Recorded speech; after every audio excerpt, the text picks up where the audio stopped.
My friends at Cordell Transportation. First of all, for the new year, they're offering brand new equipment to drive. They purchased new equipment, and not a lot of people could say that, but they've got it, and they're ready to roll with you. Cordell Transportation is offering an incredible $5,000 sign-on bonus paid over 18 months. If you're an experienced Class A CDL driver looking for excellent benefits, home daily dedicated lanes, no-touch freight, then apply today online at CordellTransportation.com. Cordell Transportation, driven to succeed.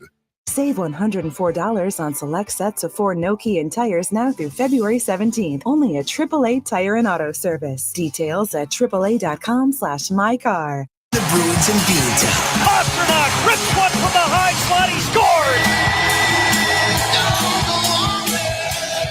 ABC Hockey Saturday presented by Expedia. Caps Bruins. Saturday at 3:30 Eastern on ABC and ESPN+. Coming to you live from the Superbook Sports Studios in Kettering.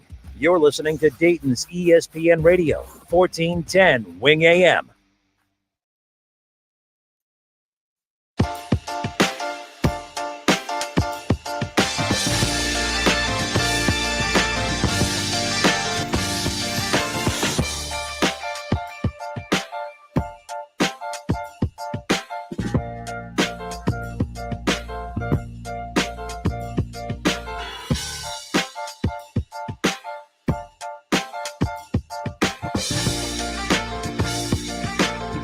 Where the hell did the weekend go?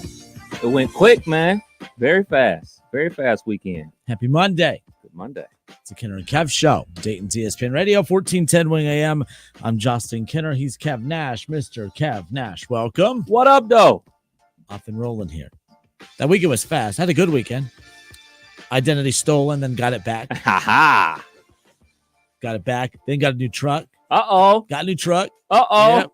Can't afford it, but got a new truck. I'm just talking about that damn payments. You know, the truck's cooling on, so the payments, you know. But, yeah, nonetheless. Grown-up problems. No, it's a grown-up. I'm not grown up enough for a truck. It's lifted a little bit, too, so that sucks. The wife really wanted the truck. I wanted a truck, too, but, like, the wife, like, I wanted of course I want a truck. I just wanted something that I didn't feel like if I get sick for a week that we may not be able to afford the truck. Like, I wanted a vehicle that I could afford to get sick and not work for a week. You know? So walk us through that process, because when we're talking on Saturday, a couple days ago, you said she wants a truck, but nah, we're going to get a car. What happened between we're going to get a car to, yes, she got her way text when you sent me probably like 3 hours later? What happened in the middle of that was 2 years ago, we got married. That's what it was. Now, I'm not complaining. I have a truck, but I'm just saying, like, I'm too short. Like, she loves the truck, and I love the truck too, but I'm too short. It's lifted a little bit. So, like, I have to get, like, a running start to leap in the damn thing. And, like, so, you know, I hit the little button. Bzzz, the seat lifts. That's cool. I look like a normal-sized human being at a stoplight. I look like a normal-sized human being as I'm pulling into Walmart.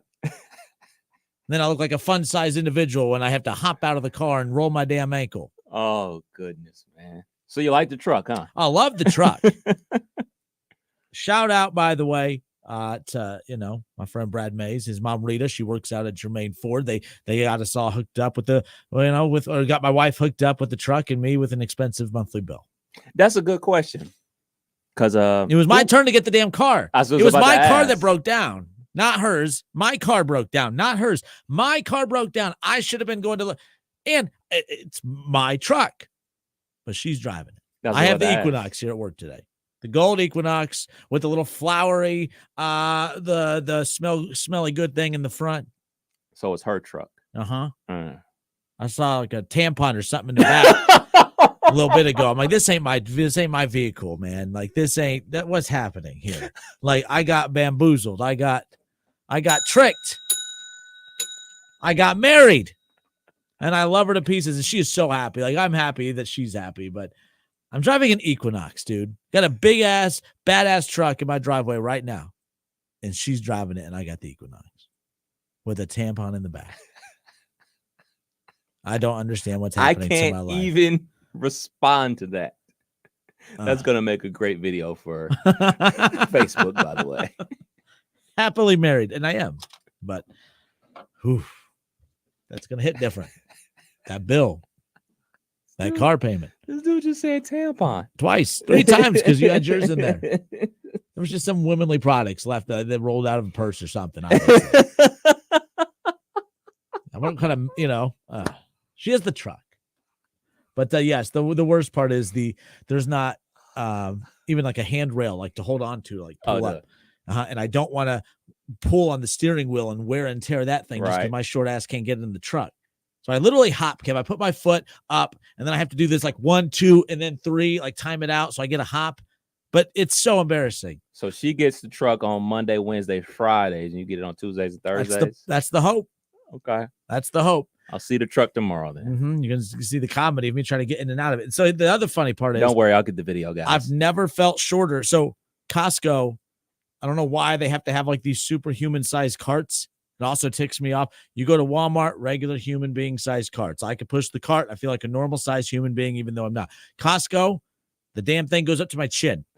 There's nothing worse than pushing a cart around Costco. So now when I go to Costco, I go loop around Costco. I know exactly what I want to get at Costco.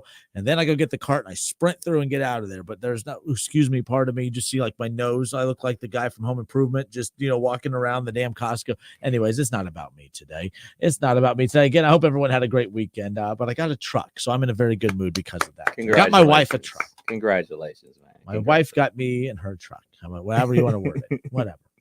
It's the Kinner Kev Show here on Dayton's ESPN Radio 1410 Wing AM. Lots to touch on here as we open things up. How about this, Kev, right off the bat? So Brian Callahan joining his son over with the Tennessee Titans, and I didn't realize this. Like, for this to happen, the Browns would have to let him out of the contract. I mean, you could always get out of a contract, but there have to be some loopholes that you have to fight through. Kevin Stefanski and the Browns put up 0 roadblocks. They let him out of his contract. There was no, you owe us this, that, cleanly. But Kevin Stefanski says, organizationally, we realize that's a unique situation, and we didn't want to stand in the way of that. Stefanski says he can't wait to see Brian boss around the dad. That's the dream of every kid, is to boss their parents around. So yes, usually, like we said, it's reverse nepotism. The father usually hires the son to come in and work for him, but now he has to boss his father around. But yes, right off the bat, Kevin Stefanski is saying that they didn't want to get in the way of that. That was a unique situation, and they wanted to, see him go coach with his son.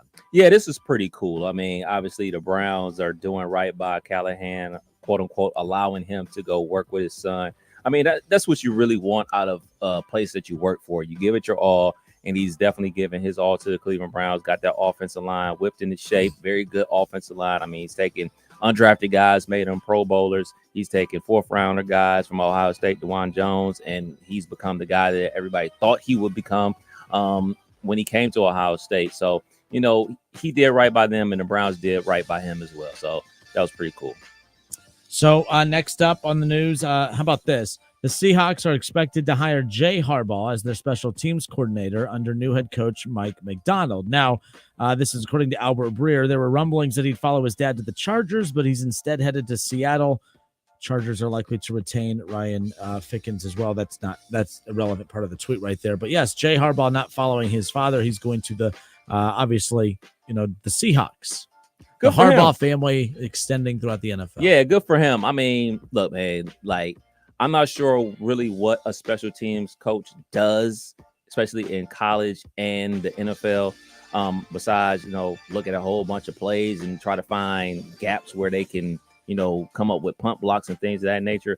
Because a special team coach isn't going out there to tell the kicker, hey, man, get some more leg into it. I'm not sure exactly what a special teams coach does, but this is good for him because get away from Michigan, like your dad. That stank. Go ahead and make a road of your own. And special teams coaches normally make very, very good head coaches because they work with both the offense and defense. I mean, his uncle, head coach of the Ravens, was a special teams coach for Andy Reid with Philadelphia back in the day. Yeah. More news too.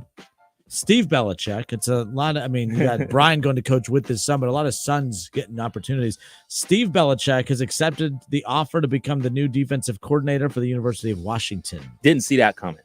Didn't see that one coming. I knew for sure he would stay on the staff at New England. I just thought that, not only obviously his dad's not the coach there anymore, but he did a good job for the Patriots. He was a part of that system, obviously working with Gerard Mayo, the new head coach with the New England Patriots. I didn't see him going to the college realm. Didn't see that coming. Yeah, that's kind of interesting. Speaking of college, how about this? Alabama and head coach Kalen DeBoer are being accused of tampering with Arizona star quarterback Noah. Do you know how to pronounce it? I don't know how to pronounce it, but I know you're talking about. But again, NCAA potentially looking into this right off the bat as well. All of a sudden, when you don't have Nick Saban running the program, the NCAA is not as afraid of you. But the NCAA looking into the potential tampering allegations. It didn't take DeBoer long, but it's a lot of eyes on the Alabama program, with or without Saban. Yeah, they're acting quick on this situation. I mean, we saw about the Florida State stuff that happened a couple weeks ago. That was from a situation that happened last spring, and then you see stuff going on at Tennessee, Virginia. Now this Alabama situation. Saw the stuff happen out in Colorado with Coach Prime. Looks like the NCAA is looking a little harder at how this whole transfer portal situation is working. And I say the same thing to Coach DeBoer that I said to Coach Prime. Let's get a step away from this. You as a head coach, you need a middleman. You need a middleman to handle all the quote unquote dirty work. Let them take the hit, not the head coach. You got to be Teflon Don about this type of stuff. Back to the Browns conversation. Jake Trotter, ESPN, covers the Cleveland Browns. They announced their new offensive coordinator today, and Ken Dorsey, of course. But when Kevin Stefanski was asked about who will be responsible for the play calling duties, Kevin Stefanski, on who will be calling the offensive plays, him or Ken Dorsey, he goes, we'll get there. It's February 5th. I think Coach Stefanski is going to call the plays again, as he should. I mean, it's his offense. He should be calling the plays. A lot of rumbling. There's some weird drama behind the scenes with this stuff too. It was forced upon Stefanski to make these changes. That's why I'm not confident that he will be calling the plays. I think it's ridiculous that he will not be calling the plays, and I'm not being a homer here because a lot of Bengals fans want Zach Taylor to give up play calling, and I think Zach Taylor does just a fine job. There's no such thing as a perfect play caller. So is Zach Taylor perfect? No. Is Stefanski perfect? No. But Stefanski, when you look what they did, their offense efficiency throughout the season, considering going through 4 quarterbacks and everything that they've been able to overcome, he's already won a Coach of the Year once, might win it a second time. I think that's weird, but again, a meddling owner. The Haslams have been quiet. They've just been kind of forking over the money. They've been too quiet for too long. There's a reason they wiped house. They got rid of their running backs coach. What did their running backs? What does Stump Mitchell do to deserve to be fired? They have a hell of a running back room. They move on from Van Pelt. He didn't do anything wrong. He did his job. They still remained a team that averaged 24 more points in a game last season. So this seems like a meddling move. That's why I'm not buying that it could be Stefanski. I don't know if it's up to Stefanski anymore. Wow. So we'll see what happens there. But yeah, Cleveland, the Browns is the Browns. That's trash. Yeah. And I'm not a big fan of him not calling plays, just taking off my, Pittsburgh Steeler hat. And I'm also not a fan of Zach down there in Cincinnati not calling the plays. Like, you brought him to be your head coach for his offensive mind and to call the plays. It's the same feeling that I have about Coach Day up there in Columbus. He should be calling plays. This is why he got the head coaching job. He came in, Urban Meyer hired him. He turned the offense around from a run-heavy offense with the quarterback to a passing offense. That is why he is there to call the plays. If he's not going to be calling the plays, you're taking away one of his gifts, is calling plays, to, be more of a manager of the situation. Not every head coach has to be a Mike Tomlin and just be an overseer and coach the coaches and everything like that. You can do both. It has been proven that head coaches can do both. Andy Reid is one of those coaches that has proven, like, I can be the head coach of a football team and call the offensive plays and help us get to the promised land, which is the Super Bowl, which they're playing in this weekend. Well, that's a perfect transition into our next talking point, which is Ryan Day, which is the Buckeyes, which is the offensive coordinator. Ryan Day and the Buckeyes made a lot of news a few weeks ago when they announced that Bill O'Brien, former OC for Nick Saban at Alabama, former head coach in the NFL for the Houston Texans, former OC for Bill Belichick, for the Patriots. He was named the offensive coordinator for the Ohio State Buckeyes for Ryan Day's staff, with the mindset or with the idea being that he was going to take over play calling responsibilities, so Ryan Day could focus more as be more the CEO, if you will, kind of like what you just talked about. Even though there's examples of that working, many believe that Ryan Day took on too much too quickly, learning how to be a head coach while also being the OC, maybe too much too soon, which is why you see some details kind of slipping through the cracks a bit with this Buckeye team over the years. However, Bill O'Brien's time as Ohio, this is according to Bill Rabinowitz with the Dispatch, Bill O'Brien's time as offensive coordinator for the Buckeyes might be a short one. According to the Boston Herald, Boston College is likely to hire O'Brien as its head coach.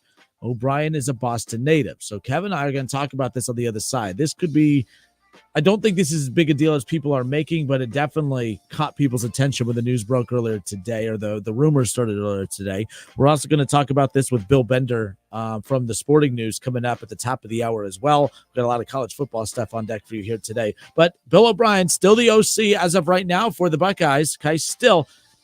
But for how much longer? Will he call one single play for the Buckeyes this upcoming season? Kevin and I will discuss when we come back. It's the Kinner and Kev Show, Dayton's ESPN Radio, 1410 Wing AM.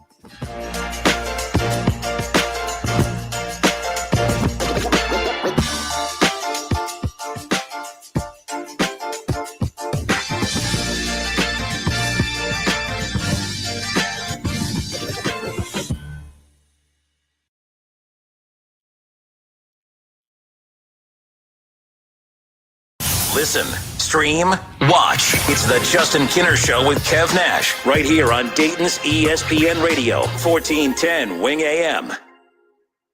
ESPN 1410 Wing AM weather. Our forecast: increasing clouds and 28 tonight, partly sunny and 50 tomorrow, and Wednesday mostly sunny and 54. I'm Rick Schreck for 1410 ESPN Radio. Hey, what's up? I'm Elle Duncan, host of the Elle Duncan Show. If you're looking for a podcast that gives you a little bit about a lot and a lot about nothing, you've come to the right place. There's pop culture, there's sports, really anything that we find particularly interesting that you're talking about on social media. And oh yeah, I do it with this guy named Gary Streisky, who's a homie. Hey, Elle, what's going on? Thanks for the mention. Can I get on the graphic now? No. Follow and listen to the Elle Duncan Show wherever you get your podcasts. Meet Cheryl. Hey. She's on vacation and lost in the moment. Unfortunately, so is her Chase debit card. It's got to be somewhere. Maybe she lost it at salsa night. These skirts should have pockets. Or maybe she lost it at Pilates. 3 and 2 and... But she's not worried. With the Chase mobile app, she can lock her card till it turns up. Tools that help protect. One bank that puts you in control. Visit chase.com/checking. Chase, make more of what's yours. Chase mobile app is available for select mobile devices. Message and data rates may apply. JP Morgan Chase Bank, N.A. member FDIC. On job sites, few things are more important than a solid work boot. At Boot Barn Work, we pride ourselves on knowing that no matter your trade, when there's hard work to be done, your boot should be built for non-stop protection and mobility. Thorogood checks all the boxes. Their wear-anywhere boots are time-tested and crafted with the highest quality materials for relentless support. For job-fitted boots, Thorogood at Boot Barn Work. My friend and I are taking a trip to Mexico this year, but neither of us speak Spanish. So we downloaded Babbel and started learning Spanish fast. Want to start getting conversational in another language? In as little as 3 weeks, Babbel's quick 10-minute lessons were designed by language experts to be the most efficient and effective way to learn a new language. ¿Cómo te llamas? ¿Cómo te llamas? Babbel, language for life. Celebrating 10 million subscriptions sold. Go to Babbel.com and start learning a new language today. That's Babbel.com. Listen to this station anytime, anywhere on Odyssey. Odyssey is your new audio home for all the music, news, sports, and podcasts that matter to you. Odyssey. That's AUDACY. Tax season is here, and I'm sure you're thinking about who is going to do my taxes. Try my friends at Arrowhead Tax Service in New Carlisle. Call Michael and Justin today at 937-543-5770. They're ready to serve you at 113 West Jefferson Street in New Carlisle. Arrowhead Tax Service gives back to the community through athletics and nonprofits, and all new clients save 10% off. Online at arrowheadtaxservice.com, where their target is your satisfaction. Whether we're in your home for a new McAfee installation, a scheduled maintenance, or a repair, you can count on McAfee to do what we say we'll do when we say we'll do it. We care about the services we provide and the products we install in your home, tailor-fitting our work to your family's needs through the entire process. We stand behind what we do, and we're proud to put our name on it. Breathe easy, choose McAfee, or have a cow. Everybody knows that Roosters is a fun, casual joint with their award-winning waitstaff, great food, fun, and laughter. It's a quick stop on the way home to sit back and unwind. It's a front row seat to the big game. Roosters is where you, your family, and friends can order pizzas, sandwiches, salads, and more. And the home of award-winning wings that are fresh, never frozen, and so big you won't believe it. It's your family's other dinner table. Roosters, a fun, casual joint, and proud sponsor of Ohio State Athletics. People are talking about Carol Works Tire and Auto Service. Over the last few years, I've purchased 3 sets of tires from Carol Works. Each time, service has been excellent, from answering questions to scheduling and installation. Thanks for the good work. Carol Works Tire and Auto Service treats every customer like family and every vehicle like their own. It's about the relationship, not the sale. Carol Works Tire and Auto Service. Large or small, they fix them all. Call 937-461-5441 or visit c-wtire.com. Save $104 on select sets of 4 no-key and tires now through February 17th. Only at AAA Tire and Auto Service. Details at AAA.com/mycar.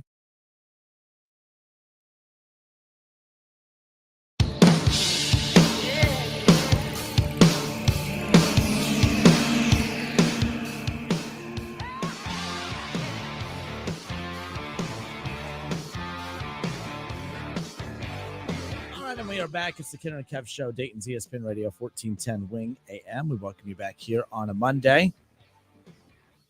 You all right? Back in the flow of things here this week. You watched the Grammys last night? A little bit of it. It wasn't as exciting. I was hoping Will Smith would get up and slap somebody again. Speaking of Will Smith and slapping somebody, obviously Will Smith, him and DJ Jazzy Jeff won the first Grammy for Best Hip Hop Album. Last night, Killer Mike won not only Best Hip Hop Album, but he also won Best Rap Performance and another category. So he swept the hip hop nomination. Bad night though. Yes. So he swept. He won all 3 awards in the hip hop category, but was detained, not arrested, but detained during the award show. So I found that super weird that somebody was actually detained because they say it was being too rowdy at award show. Like, Will Smith assaulted somebody and he was allowed just to sit there, and then a couple minutes later he was able to go get his award. But Killer Mike, happy that he won an award, gets detained. Maybe his name should have just been Mike. Maybe your guy Kev better be careful. Killer Kev. If you just Kev, you're all right. But if you put the maybe. I don't know. No. Maybe. I'm a big Luke Combs fan. Yes. But so the Tracy Chapman, like, that duo performance right there was badass. That was so cool. And performance of the night, hands down. Her performance, or her version, is the #1 song today, right after that. To his credit, because he wanted to perform it by himself, and he said the only way he would perform it is if they brought her back to perform it with them, so that she can get the full credit for that song, because everyone just associates that song with him. Right. And that was really cool. And I thought that performance was awesome. You could just, like, I don't know, that was my I didn't watch a lot of it. I did get a chance to catch some of that. That to me was my favorite part. But again, that's the only part I caught. But again, I'm a huge Luke Combs fan, so I thought that was neat. That hands down was the best part of the show. It was a solid show overall, but that was the best part. Kind of reminded me of when the Fugees and Lauryn Hill performed "Killing Me Softly." So many people didn't know that Roberta Flack, that was originally her song. So like people of my era that grew up with the Fugees, like, oh man, that's a cool song. I like that song. You play it around, saying your mom or your uncle and everything like that. Like, no, that's not their song. That's a remake of Roberta Flack's song. So, getting that knowledge out there to everybody and say, hey, yeah, this is still a cool song, but the original person made this, not only performed it, wrote it, she did the music for it, and it was great to see them on stage performing together. Back in the day with old Whitney, it would have been cool to see Dolly and Whitney up there. Absolutely. Because people don't know. Even I know. Look at you. Even I know. Look at that you. Whitney, like the song that everyone, like when you think of Whitney Houston, yes, that's Dolly's song, technically. Yeah. Now that she wrote that song, I don't think she never, that wasn't a remake, like as far as, it wasn't a cover. That was just, she wrote that song and Whitney made it her own. Like, so that was one of the more unique ones too that I learned. But like a lot of people learned that last night. That was Tracy Chapman's original hit. But she actually sang that. Like that was actually her hit back in the day. Huge record. Huge record. So that's pretty cool. But when I saw that today, her version was the #1. I thought that was pretty cool. So pretty neat. But those checks are coming in. I still wish someone would have got smacked last night. I just saying, like, it's more entertaining that way. So Fantasia did a Tina Turner tribute. Pretty cool as well. So nonetheless, but we teased this before the pause in the action just a little bit ago, that Bill O'Brien, it was big news a couple weeks ago when it was announced that Bill O'Brien would be brought on to Ryan Day's staff to be the offensive coordinator. It was a big deal because it just was un-Buckeye-like. When was it's a big name. Bill O'Brien's a big name, and you guys can mock him all you want, but the bottom line is, like, you could say, if he was to become a head coach in the NFL again, by the way, people would mock it. But the thing is, he was actually a really good NFL head coach. He was a horrible GM. He was a really good NFL head coach. And my fear is that Bill O'Brien, if the Stefanski thing ever blows up, because they've invested so much in the quarterback position that they're going to keep going back to whatever they can just find. Okay, who can get the most out of this? Mm-hmm. Bill O'Brien could potentially be a guy that the Browns go to at some point if this Stefanski thing blows up after this upcoming season. There already seems to be some weird stuff behind the scenes that was forced upon Stefanski, having to potentially give up play calling, having to blow up his coaching staff after really what I thought was the best coaching performance of the season as far as collectively overcoming all that that they had to do. But that's besides the point. Bill O'Brien, that was a big addition to the staff, mainly because it was an experienced veteran guy. Yeah. Ryan Day took over for Urban Meyer and was an inexperienced guy. He can call an offense. He's never been a head coach before. Right. So you said earlier, it can be done. You can be a head coach and call plays. It can be done. But look who's doing it. They're veteran guys. Mm-hmm. They're veteran guys. I mean, even you look at Lincoln Riley over at USC, there's still a lot of people that don't like the way things are going with USC under Lincoln Riley right now, even with Caleb Williams and all the success they've had on the offensive side of the ball, but they took a hit last year. So it's Andy Reid. It's the experienced play callers / head coaches. Ryan Day is having to learn how to be a head coach while juggling the play calling responsibilities. So the theory was bring Bill O'Brien in, let him, handle that, be an extra voice, an adult in the room. No offense to Ryan Day, but just an experienced guy in the room. Going out and making Hartline the OC, I thought was a silly move. It was a desperate move to keep other teams from taking him away. I thought it was a silly move because you're Ohio State. If they take him away, you're the Ohio State. You'll get someone else to come in and do a heck of a job. I just thought that showed desperation on Ryan Day's part. Wasn't a fan of it because I don't know really what it did other than keep him on the coaching staff. It didn't, give him any kind of responsibilities or whatever. So they bring in Bill O'Brien. Ryan Day can now be the CEO and all this stuff. I kind of like that. But now, with Halfley taking the defensive coordinator position with the Green Bay Packers, Boston College, that job opens up. Right. Boston native Bill O'Brien is now being reported, according to Bill Rabinowitz in the Columbus Dispatch, as potentially the favorite to become the new head coach at Boston College. The OC run for Bill O'Brien in Columbus could be over before it even starts. When you first heard that news today, your thought was initially what? He must really want to be a head coach because, all due respect to the Eagles out there in Boston, hey, man, you're not going to win. You're not going to win a lot of games, man. You're just not. Like, the system is not set up for Boston College to win a lot of football games. Matt Ryan's not walking through that door with Zay Flowers to throw to. Like, that's just not going to happen. So I'm at a loss of why he would want this job outside of, hey, man, he really wants to be a head coach again. He wants to be in charge because I think the path to being a head coach, again, is much better if you go through Ohio State. You can go be the LC at Ohio State and go to another college program or go to the NFL. But going to a third tier level team like Boston College, I'm not sure that's going to be good for the good old resume. So I'm not sure what Coach O'Brien is thinking with that situation because you're not going to be coaching the same caliber of talent at Boston College that you would be at Ohio State. You're not going to be on the same high profile games as you would be at Ohio State. And let's be real, man, like things didn't work out well for him when he went back to the Patriots either. So now you're going to go to Boston College and things probably aren't going to work out for you well there. And the ACC, we can laugh and joke about, oh, man, the ACC is trash. The ACC is not this. The ACC isn't that. But you're still going to have to go through Florida State. Still going to have to go through Clemson.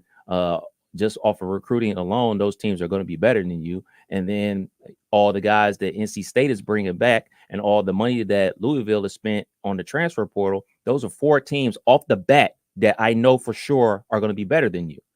I don't understand this move by Coach.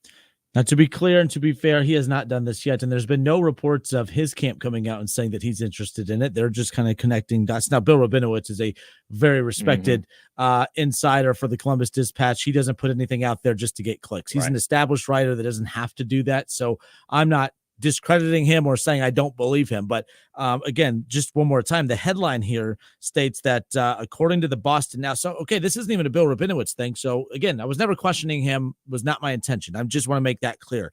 But to be fair, his tweet said, according to the Boston Herald. So there's insiders in Boston who are more locked into that situation, saying that Boston College is likely to hire Bill O'Brien as its head coach because O'Brien's a Boston native. Well, look out, Ryan Day. I'm coming for your job. I live in Ohio, so there you go. No, very odd. You're right. It just doesn't make sense. It's not a good job. It's not a good ACC job to begin with. So it's not even like it's not a stepping stone job like it was for Hafley. Like it was a stepping stone for him to, potentially go on to bigger and brighter things. And also when Hafley took that job, that was before NIL. That was also before the transfer portal. So like what he signed up for isn't what college football turned into during his tenure at Boston College. Coach O'Brien knows the landscape of the current football situation in college, and he's already coached at a powerhouse like Alabama.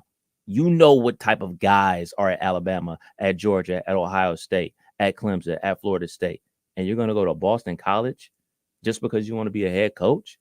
Dude, you stay at Ohio State 1 season, 2 seasons. There's going to be tons of openings in the NFL probably banging down your door, because guess what? One of these quarterbacks, Will Howard, maybe one of the true freshmen, going to be throwing 50 touchdown passes, going to be sitting up there in New York at the Heisman, playing in the college football playoff, and you're calling the plays. You have your pick of the litter.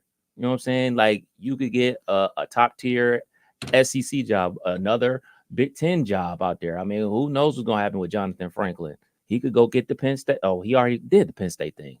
But I mean, he did a good job at Penn State, if I'm not mistaken. So he's the one that took him through. He navigated him through. Like it's not who's there now? Why am I Franklin? Franklin wasn't the guy that took over post Joe Paul. Yeah. It was actually O'Brien that navigated them through those murky waters. In fact, who beat that year that Ohio State lost to Clemson 31-0 that year.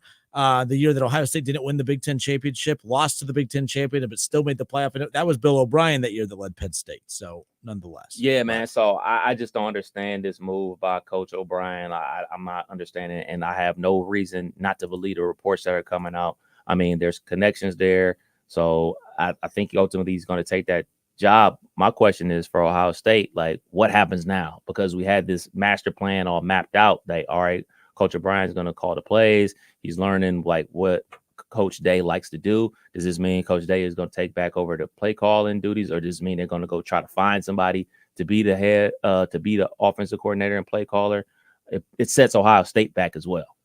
Yeah, and I'm curious people's thoughts, and I am curious from a fan's perspective on this, because I'm going to tie in the Buckeyes, the three Bs, the Buckeyes, Browns, Bengals.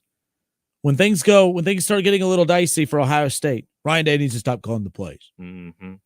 When the Bengals start out in their typical slow September, man, Zach Taylor needs to stop calling the plays. But when they're in the AFC Championship game and Super Bowl, not a peep, right? The Browns, Kevin Stefanski. This is not all Kevin Stefanski's fault. Kevin Stefanski didn't position the Browns to go get a quarterback that was going to be suspended for the first 11 weeks of a season. Kevin Stefanski didn't push to get a quarterback that has had injury proneness to his career, right? Like, so Kevin Stefanski could only coach the quarterbacks that his front office puts in front of him. Baker Mayfield, a reach at number 1 overall. I was a Baker guy, still am. I'm just saying at the time, he maximized Baker Mayfield. He maximized the time with Baker. He did a great job with Baker Mayfield. He did a great job. Obviously, why am I drawing a blank for the backup for them last year?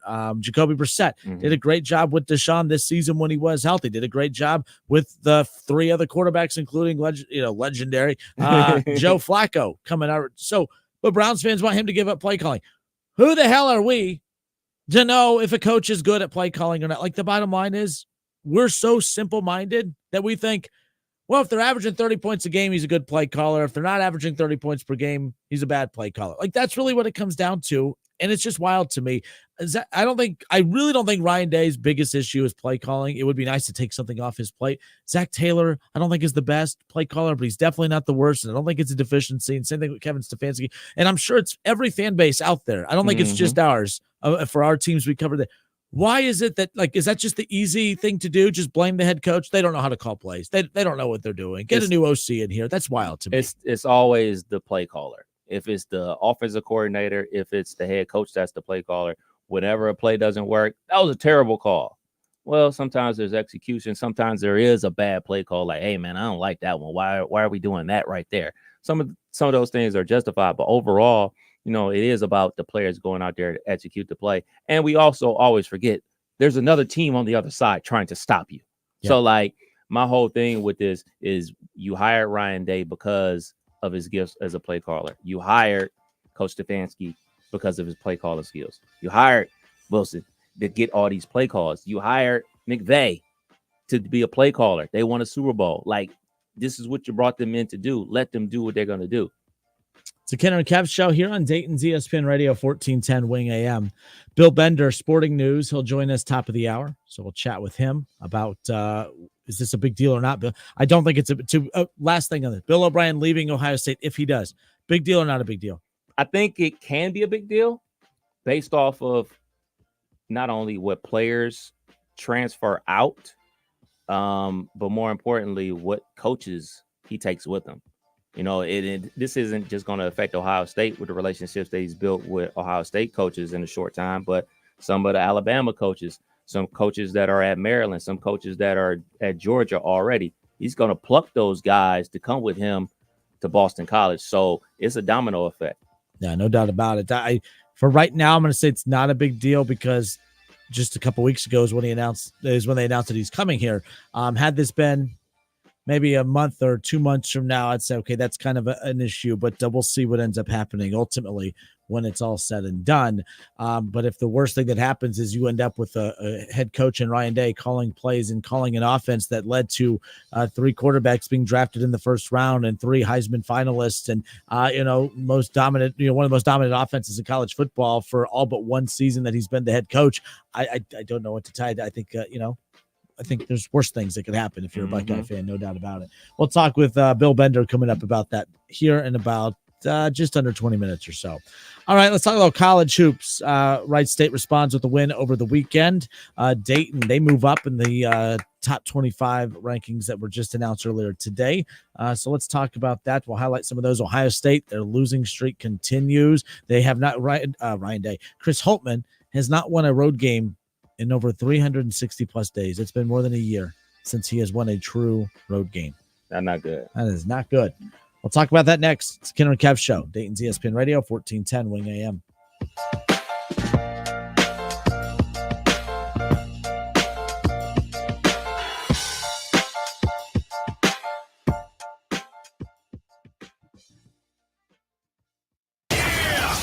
It's the Justin Kinner Show with Kev Nash on 1410 ESPN Radio. Pizza's here. Oh, great. I'd love some, but I'm worried about my stomach issues. If you're worried about having diarrhea, gas, bloating, stomach pain, or loose, oily stools, it may not just be stomach issues. It could be a condition called exocrine pancreatic insufficiency, or EPI. With EPI, the pancreas doesn't release enough enzymes to break down food, but EPI is manageable. Use the symptom checker on identifyepi.com and talk to your doctor. That's identifyepi.com. Sponsored by AbbVie. Can't sleep with this cold. Honey. Honey? Honey, you need NyQuil Severe Honey. NyQuil Severe Honey gives you powerful cold and flu symptom relief with a dreamy honey taste. Feeling better, honey? Honey? I'll take that as a yes. Try NyQuil Severe Honey for powerful cold and flu symptom relief. NyQuil Severe with honey flavor. The nighttime sniffling, sneezing, coughing, aching, fever. Honeylicious, best sleep with a cold medicine. Use as directed. Keep out of reach of children.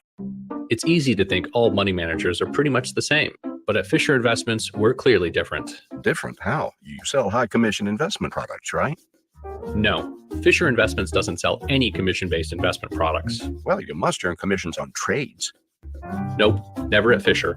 We're a fiduciary, obligated to act in our client's best interest. It's the highest standard of care for a financial advisor. How do you know what's in their best interest? We get to know our clients and then tailor a portfolio based on their goals and needs. But you probably sneak in some hidden and layered fees. No, we have one transparent management fee, structured so we do better when our clients do better. Wow, you really do look out for your clients. That's because our top priority is helping them achieve a comfortable retirement. It might be why most of our clients come from other money managers. Visit FisherInvestments.com to find out why investors like you switch to us. Fisher Investments. Clearly different money management. Investments and securities involve the risk of loss. QC Kinetics patient Robert Patterson, a veteran and business owner, struggled at work and in the gym with chronic agonizing shoulder pain. Those injuries just continue to nag, and if you don't treat them, they just get worse. And I just kind of abused my body for a long time, and it finally had said enough is enough. That's okay, because QC Kinetics tells your pain, hey, enough is enough. Their regenerative treatments bring you relief by helping restore and repair damaged tissue with no drugs, no downtime, and best of all, no surgery. I was able to exceed the goals that I had previously attained in the gym. It was absolutely worth its weight in gold, so I could continue to live life without limitation. Ready to get lasting relief from your joint pain? Call QC Kinetics to learn more about how natural biologic treatments can get you lasting results. Call now. It's a free consultation. 937-936-0325. QC Kinetics. 937-936-0325. There's never any FOMO with the iHeartRadio app. You won't ever have to miss out on your favorite shows and contests with this radio station again. Radio 24/7, 365. We're here when you want us. Stay connected and listen anywhere when you download the free iHeartRadio app. Some people just know the best rate for you is a rate based on you with Allstate, not one based on anyone else. Visit allstate.com or call for a quote today.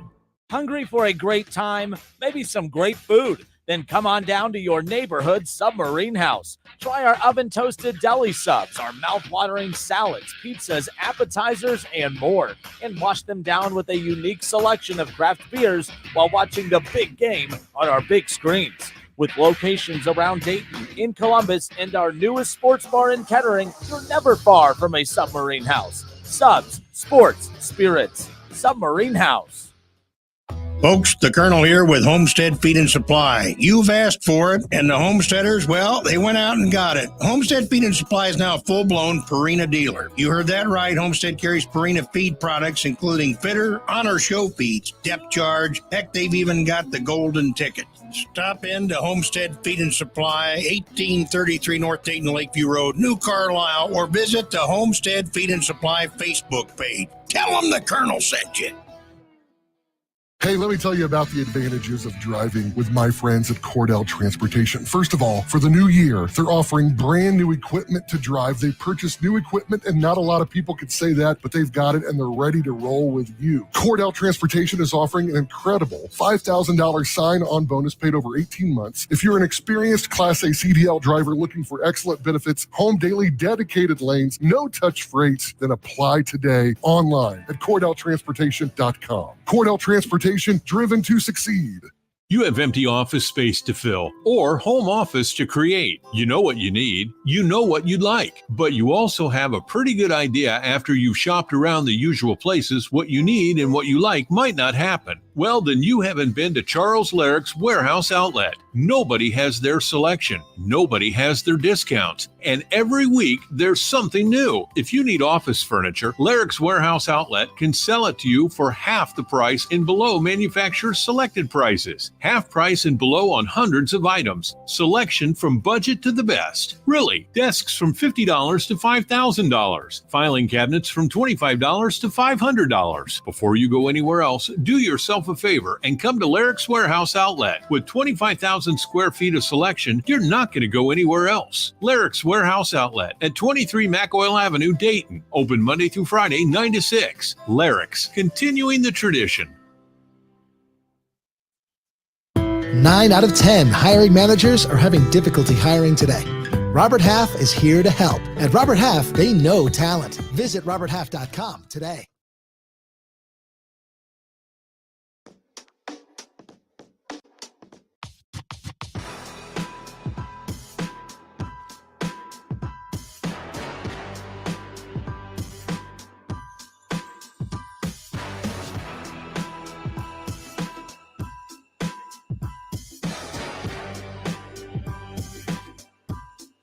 All right, and we welcome you back. It's Kinner Kev Show, Dayton's ESPN Radio, 1410 Wing AM. Deron Holmes II named the Atlantic 10 Player of the Week. You don't say. For his performances in 2 Flyer wins last week. The 6'10" junior from Goodyear, Arizona, averaged just a hair under 30 points a game last week, Kev. 29.5 points, 9.5 rebounds, 3 assists, and 3 blocks for the week. He shot 68% from the floor, 20 of 24 from the free throw line, and made 1 of the 2 3-pointers that he took as far as that's concerned. So there you go. Dayton 18-3 overall, tied for first in the A10 with Richmond at 8-1. Technically, you're not tied because they beat you, so you're in second, but that's besides the point. UD was ranked 21st in the AP poll and 19th in the coaches poll last week, but they moved up in the rankings earlier this afternoon, Kev, as expected, as far as that's concerned. So a big week for Dayton after experiencing their first A10 loss against Richmond, but let's just be clear, that's all because of Deron Holmes. They moved all the way up to number 18. The kid continuing to dominate, and this team is not they're not even close to being as good as the 2020 team. But I think that Deron Holmes is more important to this team than Obi was to the 20 team. I don't think this team is as good as what people think they are. I just don't. I think like Deron's actually winning them games. This is not a shot at Obi. Obi deserved to be player of the year. Obi deserved everything he got. So this isn't Kinner's throwing shade. No. Like Deron is Dayton. You take Deron off this team and they are garbage. They are not very good. Like, you could get mad at that take all you want. They're not, like Kev, they're not even top 4 in the league if Deron's not out there. They are not a good basketball team without him out on that floor. Dayton in 2020 would have won quite a few games without Obi Toppin. Mm-hmm. That's just how good that team was. This team is not nearly as good as that 2020 team. My big thing is this. So, yes, they move up, obviously, to number 18. They've kind of bounced around a little bit. They dropped 5 spots after that St. Bonaventure loss. But Deron has to be Superman for them to win. If he's not Superman, they don't win, and that's not winning in the A10.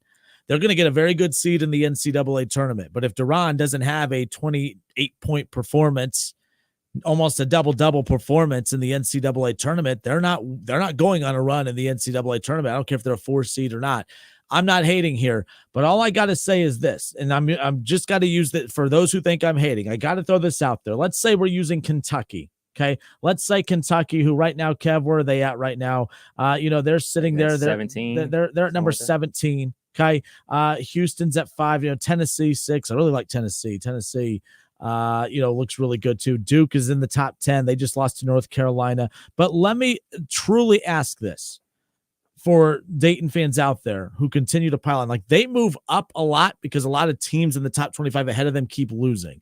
Now, Dayton, to their credit, is winning, but again, they're playing in not a good league compared to what everyone else is playing in. So I have to ask this. If Duke won 76-71 against St. Bonaventure, okay, if they won 66-54 against LaSalle, if they won 70-65 against St. Louis, 72-62 over Duquesne, 64-60 over UMass, I'm here to tell you, you wouldn't let them off the hook for that. You would say Duke's overrated. You would say they are not that good. You would not let Kentucky get away with that. All of the things that you guys are trying to tell me about, well, it doesn't matter. You just got to win. There is truth to that. Don't get me wrong. But at the same time, that truth would not exist for the Dukes and Kentuckys of the world. You would hammer them if they were winning, but winning against bad opponents the way Dayton is and struggling to beat bad opponents. True top 25, the 18th team in the country should not consistently struggle against unranked bad teams who are nowhere close to sniffing a ranking or the NCAA tournament. I'm not hating, Kev. That's how I look at it. If Kentucky was struggling with St. Bonaventure and LaSalle and UMass and teams like that, we wouldn't let them off the hook. So that's why I'm having a hard time buying into this Dayton team, and I don't care what the number in front of them says. I'm a big Deron believer. I'm not a believer in the Flyers as a whole right now. I am a big believer in Deron Holmes. Like I said, I don't know if he's better than Obi, but I think he is more important to this team than what Obi was to that 20 team, and that's no shade at Obi whatsoever. I just think that 20 team was deeper and stronger and had more weapons than just one player. Yeah, I would say this speaks to the parity that is college basketball now. I think there's not one dominant team out there. There's not a Duke with Jay Will and Dunleavy and Boozer on it. There's not a Kentucky team with Anthony Davis on it. I don't think any of those teams exist out there, even with Edey at Purdue. Like, he's probably the best player, biggest player in college basketball on the men's side. I don't think that any team in the men's game is that dominant. We can look at it was Illinois. Illinois, they escaped Nebraska yesterday, 87-84 in overtime. Like, I just think it's just a lot of parity going on in college basketball right now that there isn't a dominant team. I think that it's a lot of teams that can win it. Normally, like, oh man, we only look at like, all right, man, what teams out of the top 15 can win the national championship? We could get somebody that's not ranked winning the national championship this year, and it wouldn't surprise me not a lick. Yeah, and again, you think back to last year, Florida Atlantic. No one was talking about them at this time last year. Mm-hmm. People in Dayton are talking about Dayton right now, and some of the national shows will they'll highlight some of the mid-majors who are ranked, right now. And there's a lot of mid-majors who are getting, they're getting considerations for the top 25. I think I saw that today. Indiana State. I mean, Indiana State is knocking on the door of potentially jumping in to that category and into that conversation as well. So that'll be something interesting to kind of keep an eye on and follow. So here are the mid-majors in the top 25 right now, Kev. Dayton at 18, Florida Atlantic at number 20, Utah State at 22, San Diego State 24, and New Mexico at 25. I mean, you're talking 5 of the top 25 teams being mid-major schools. Mm-hmm. Yes, it shouldn't surprise you to see Final Four teams or teams in the national championship with a number in front of them and not being their seeding number, of course, their ranked number. Here's are the teams who are receiving votes. Okay, St. Mary's. No surprise there, right? Colorado State, if they get healthy again, they played Wright State in that first game of the season. Colorado State has a couple NBA guys on there. When they're healthy, they're a legitimate top 25 team. They were a fringe top 10 team early in the season before injuries kind of derailed them a bit. But they're, Colorado State, to talk about that. Memphis, let's just be real. Memphis is not playing well. I don't know how long the Hardaway thing is going to last. Hardaway at Memphis or Howard at Michigan, which coach is going to last longer at this point? Hardaway. Really? Yeah, I think that everything is just wrapping up. Yeah, it's a wrap. I mean, we talk about how bad the Buckeyes are. They're worse, even though they beat us. They beat Holtman. They beat Holtman. Even though they beat us, they're dead last in the Big Ten. Dead last. Unless he's gonna suit up and play and call Juwan Howard and Chris Webber and Jimmy King to come back out there and play some basketball for him, it's about to be a wrap. So nonetheless, but Troy on Facebook, what up, Troy, says UD no way as good as 2020. But if they get a good seed and if there are upsets in the bracket, who knows, could lose second round, could go to the Elite Eight. Archie's Elite Eight run was helped when Kansas was upset by Stanford. But that's the thing. Archie's the reason I can't compare those two scenarios too. Archie's team didn't have expectations that year. This team does. Mm-hmm.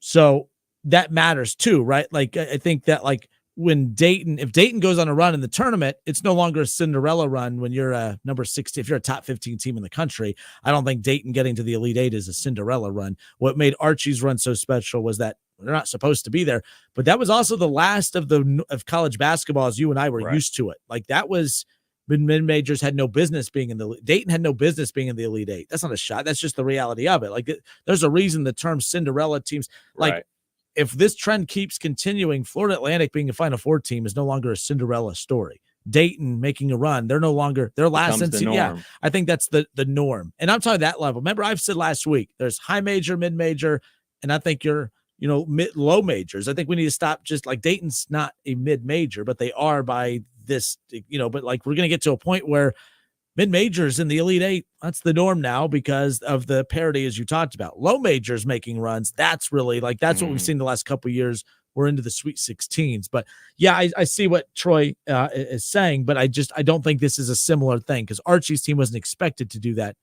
And when Archie's teams were expected to, look what happened. They get bumped in the first round against Wichita State. Sometimes the expectations hurt you more than anything. I do think the worst thing about this Dayton team is that they have a number in front of their name. I think that's the worst thing that could happen to them because now if they're barely beating A10 teams, I'm not paying attention to it if there's not a number in front of them. But with that number in front of them, there comes an expectation with that number in front of your name.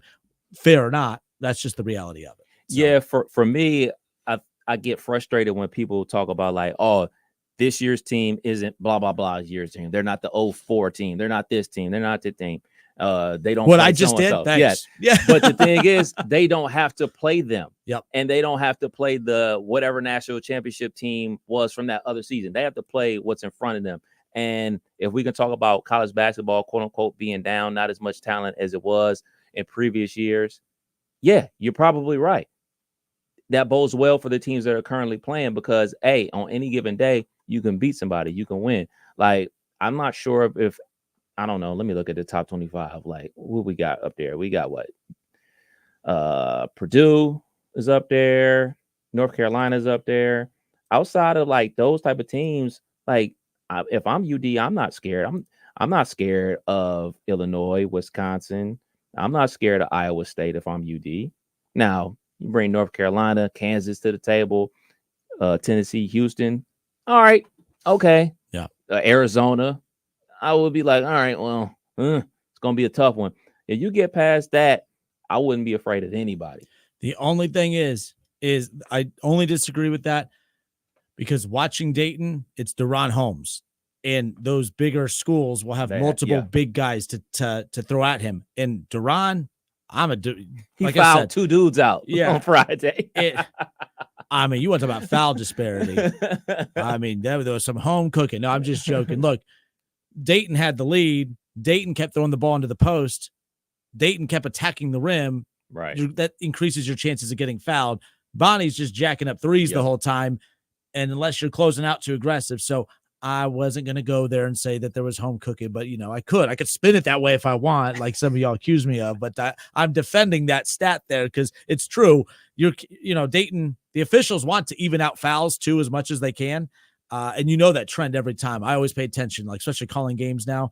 I always start to pay attention to that because I'm like, oh crap, if Wright State, I don't like when Wright State starts having fouls called for them early. I'm like, oh crap, that ain't good because now they're not going to take momentum in the locker room because when the officials start to even those fouls out, they want to even them up to close out a half, right? Mm-hmm. Like you kind of want the officiating to be against you early so that you can set you up. Like it happens every time. It's no matter what game. It's Wright State, Dayton, Ohio State, doesn't matter what game I watch. It's the same high school, same story every time as far as that goes. But no, Deron, bigger teams, those Illinois and others, they're going to have bigger guys, multiple big guys to take out Deron. And then it's going to be up to Santos and other guys to step up and make some plays. But what they do have going for them, they're a good 3-point shooting team. If you can shoot the 3 in the NCAA tournament and you're on that day, you're in good shape. You're on that weekend, you're in good shape as far as that's concerned. Over the weekend, so Wright State played on ESPNU last Thursday night against Youngstown State, and they lost by 10. But that's I was worried because they had to go on the road to take on Northern Kentucky, and that's their rival in the Horizon League. Those two teams can't stand the fan bases can't stand one another. You can poke fun at the fans all you want, but the fans show up for that. That's the matchup that fills the Nutter every single year. That's the matchup that it's now Truist Arena. Truist Arena is my favorite mid-major arena. It's about 6,000, but it looks like a big arena. It looks like it's a mid-major NBA arena, if that makes sense. Like it gives you the vibe of a big time arena, but it fits 6,000 people. They didn't fill it up yesterday, but they filled the whole lower bowl, which is what Wright State needs an arena like this. You could they average 3,000 to 4,000 fans a game every night, every week, right? This arena over there at Truist, a bad night for them feels like a great night every night because it just squeezes everyone down in the lower bowl. Great energy over the weekend. But so Wright State, after that tough loss, they did, and Coach Nagy, people got all hot and bothered because he didn't bench, but he didn't start Tanner Holden. He didn't start him. And right away, everyone's going to lose their mind. What are you doing? How do you bring Tanner back and sit? People started questioning, look, you paid him that much so he could bench Tanner Holden? No, you paid him that much to make those tough decisions to bench Tanner Holden. And I said yesterday, it's not benching Tanner Holden. Benching is you're going to go sit in the bench and we'll call on you if we need you. That was shaking things up. You got to mix it up a little bit. All right. They have the best starters in that league. Their bench, they don't get a lot of production. They have 3 freshmen they bring off the bench. I mean, Dre Carter, KK Brown, and Logan Woods. Those are the first 3 guys they go to off the bench. They're all freshmen. Right. So they need to bring some kind of, I don't know if they're going to stick with that moving forward, but I think it was kind of smart. I think you could do that. I mean, they started 3 guys that are like 6'10", too. So that helped bringing Logan Woods out there. Bottom line is it worked. Tanner Holden came in. I was waiting to see if he was going to be pouting or upset or anything like that stuff, which he would have every right to, right? You would think. He didn't. He came out. He's the reason they won yesterday. He made every big pass, every big play, getting to the free throw line. So kudos, shout out to him. Wright State gets that big win on the road against Northern Kentucky. Now they have a game that scares the hell out of me on Thursday. Good old 0-24 Detroit. 0-24. And I'm here to tell you, if you're 0-24, finish the deal, dude. Don't you ain't going to be remembered as that 1-29 team. Go be that 0-30 team or 0-32. I don't remember how many total games you play. Go be that 0-30 team, dude. You'll always be remembered. Like the Cleveland Browns. No one remembers a 1-15 team. But you, as 0-16, I am proud to remember the year 2016. It fit together perfectly. 0-16. If you're going to be an 0 for team, just don't win 2 games in a year. I think winning 2 games in a year is more embarrassing than winning no games in a year. Just go finish the job, Detroit. But this game scares the hell out of me, Kev. It really does. Not this one. Not this one. Wright State's going to win this game. The one to be worried about is when they travel to Detroit on February 22nd, because that's Detroit's last home game. And then they travel to Youngstown State on the 28th. So that will be their final opportunity to get a dub. That's the one I'm worried about. They got Oakland and Detroit that week, too. Oakland's really good. Yeah. Oakland's sitting at the top of the league right now. Wright State 2 games back. Let's get them, man. So there's that. But basketball, college basketball here in the Miami Valley heating up. So good stuff there. But Wright State will be back at home on Thursday. They got Detroit 0-22. It still scares the hell out of me, Kev. It does. 0-24. 0-24. Sorry, didn't mean to. Actually, no. I think that I don't know what's better. 0-22, 0-25. It's just over. That's not good. All right, only 7 games left. Yeah, I know it's wrapping up pretty quickly. 7 regular season games left, and then the Horizon League tournament. So we got to be top 4, right? Top 4 to host. Top 4 to get a first round bye and host a quarterfinal game, and then you win that, you're in the semifinals at Indiana Farmers Coliseum over in Indianapolis. And because the NIT, I know people over here, they put their nose up at the NIT, but if it wasn't for the NIT, there'd be no postseason basketball for certain teams around here. So just remind the people of that. But the NIT screwed over mid-major teams, and now you don't get the auto bid there if you win the league. So now really winning the league, I'm not saying coaches don't want to win the league or players don't want to, but as a fan, I don't care if they win the league or not. Just get in the top 4 and position yourself to host and get to the semifinals, and that's all that matters. Indeed. So there's that. Coming up after the Kinner and Kev show, the Wright State basketball coaches show.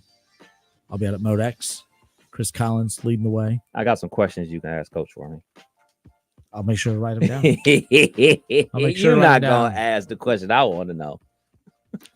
Give me one. Why'd you bench him, man? It's not, and I clarified that on the broadcast. It's not a benching. Coaches will love that take of mine. It's not a benching. It's tough decisions. Yeah. Tough winning decisions. And you made a great point. I always do. No, I'm sorry. To Tanner's credit, not starting, he could have pouted. But no, he went out there, gave him 33 minutes, 13 points, 8 rebounds, couple of assists. You know what I'm saying? He still played 30-plus minutes in that game. So, it mixed things up, and him to be receptive to that is a good team player.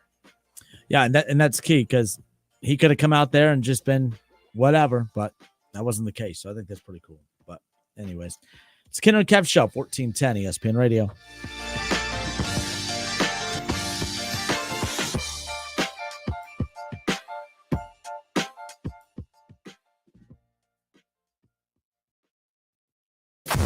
It's the Justin Kinner Show with Kev Nash on 1410 ESPN Radio. Looking for sweet heat that's hard to beat? Head to Lee's Famous Recipe Chicken and try the Hot Honey Chicken Sandwich, here for a limited time. This all-new sandwich features our famous hand-breaded, pressure-cooked chicken breast covered in Mike's Hot Honey on a brioche bun. It's the chicken sandwich made sweeter and spicier. Discover the craveable flavor that can only happen when Mike's Hot Honey meets Lee's Famous Recipe Chicken. Pick up an irresistible Hot Honey Chicken Sandwich today. Only at Lee's, famous for chicken.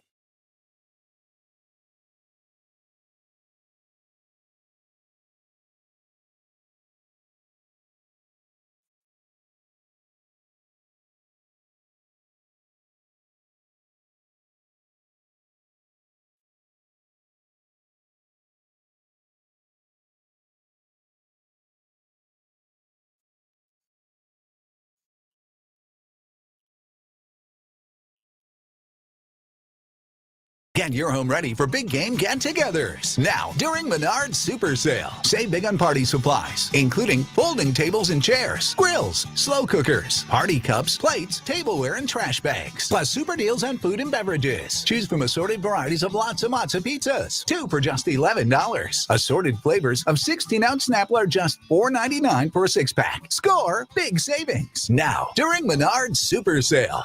Save big money at Menards. Listen to this station anytime, anywhere on Odyssey. Odyssey is your new audio home for all the music, news, sports, and podcasts that matter to you. Odyssey. That's AUDACY. Tax season is here, and I'm sure you're thinking, who's going to do my taxes? Try my friends at Arrowhead Tax Service in New Carlisle. Call Michael and Justin today at 937-543-5770. They're ready to serve you at 113 West Jefferson Street in New Carlisle. At Arrowhead Tax Service, they give back to the community through athletics and nonprofits. At Arrowhead Tax Service, all new clients save